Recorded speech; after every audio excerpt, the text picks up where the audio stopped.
seperti menghilang tanpa bekas. Tidak pernah jasad atau makamnya ditemukan sampai hari ini.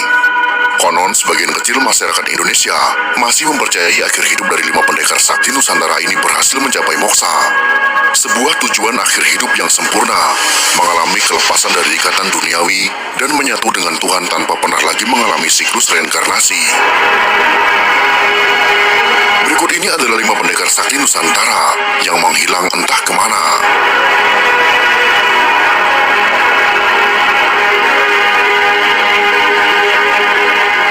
Misteri kematian Gajah Mada.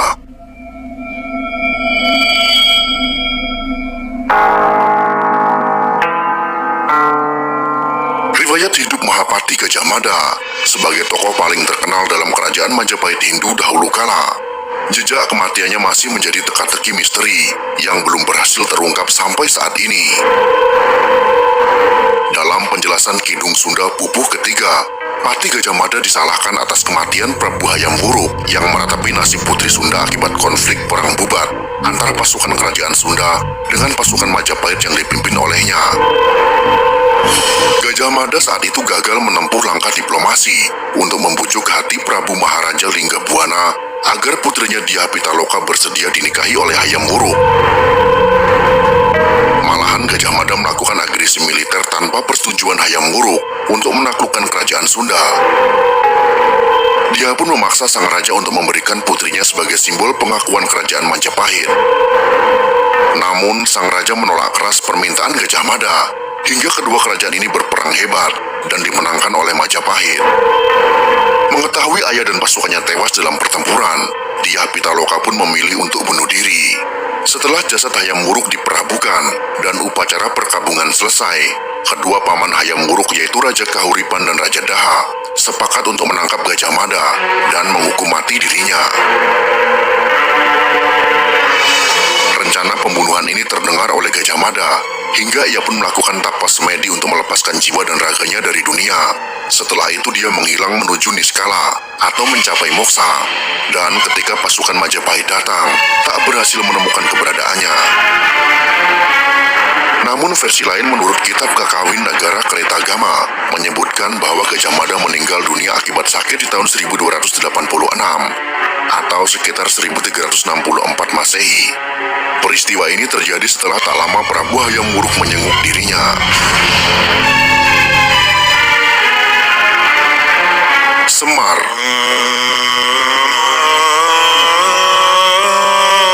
Tokoh terkenal Nusantara Semar yang dikenal sebagai Kiai Lurah Semar Badranaya dan mendapat julukan Sabdo Palon Noyo Genggong adalah salah satu tokoh punakawan dalam pewayangan Jawa dan Sunda. Diyakini juga raganya menghilang secara moksa.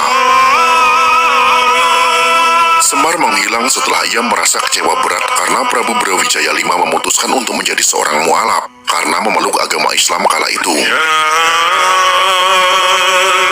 Sabdo Palon sering diceritakan dan dikisahkan dalam kisah-kisah Jawa klasik, dan pastinya kita sudah tahu siapa itu Sabdo Palon. Yang paling terkenal adalah kisah bertemunya Sabdo Palon dengan Syekh Subakir yang sangat melegenda itu.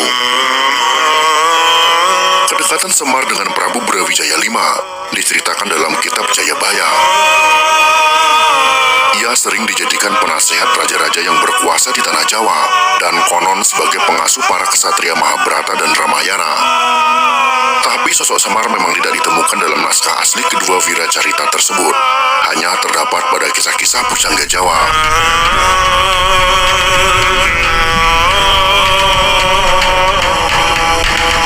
Prabu Siliwangi.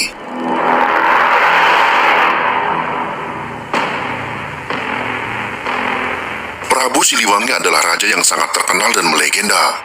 Banyak kisah-kisah dari tanah Pasundan yang menceritakan kesaktian Prabu Siliwangi, serta kebijaksanaannya yang sangat luar biasa. Selain dikenal sebagai raja yang arif dan bijaksana, Prabu Siliwangi juga terkenal memiliki ilmu sakti mandraguna. Sepanjang hidupnya berhasil membuat nama kerajaan Sunda Galuh yang dipimpinnya menjadi terkenal di seluruh wilayah Nusantara. Lebih dari 39 tahun ia menjadi raja, namun saat masa kejayaan Pakuan Pajajaran di Bogor mulai berakhir, ajaran agama Islam masuk ke tanah air dan dia mendapatkan desakan dari pihak lain agar meninggalkan agama leluhurnya untuk memeluk agama Islam. Dalam kisah yang berkembang, pihak lain tersebut adalah anaknya sendiri yaitu Raden Kian Santang yang ingin mengajak ayahnya untuk ikut memeluk agama Islam yang memang mulai berkembang di Pulau Jawa. Di masa-masa sulit itu, Prabu Siliwangi akhirnya memutuskan untuk melakukan tapa brata mencapai moksa. Sebelum ia pergi meninggalkan kerajaannya, Sang Prabu hanya berpesan kepada keluarga dan para pengikutnya untuk bebas memilih agama menurut keyakinan mereka sendiri, tanpa harus mengikuti jejak hidupnya. Akan tetapi ada versi lain yang mengisahkan Prabu Siliwangi sudah memeluk agama Islam dan menikahi Nyai Subang Larang yang merupakan salah satu santri dari pesantren Syekh Kuro. Syekh Kuro sendiri adalah seorang ulama besar yang lahir sebelum era Wali Songo yang berperan penting dalam penyebaran agama Islam di Jawa Barat. Sedangkan dari pernikahan Prabu Siliwangi dengan Nyai Subang Larang tersebut, menurunkan anak salah satunya adalah Raden Kian Santang yang juga dikenal dengan Syekh Sunan Romat Suci. Prabu Brawijaya V.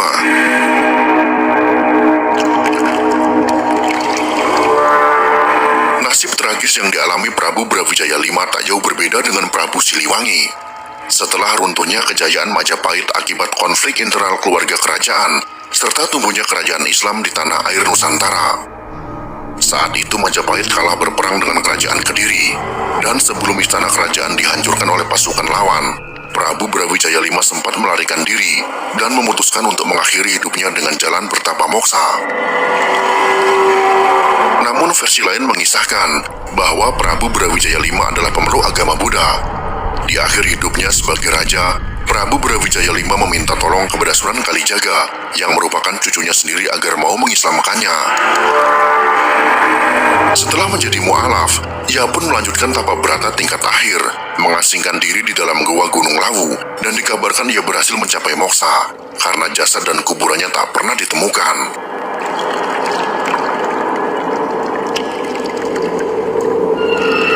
Prabu Jayabaya.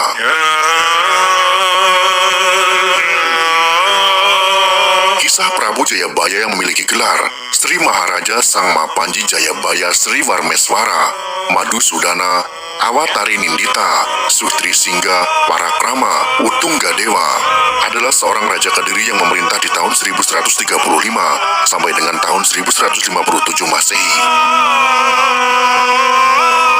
Ia adalah salah satu pewaris tahta Prabu Airlangga.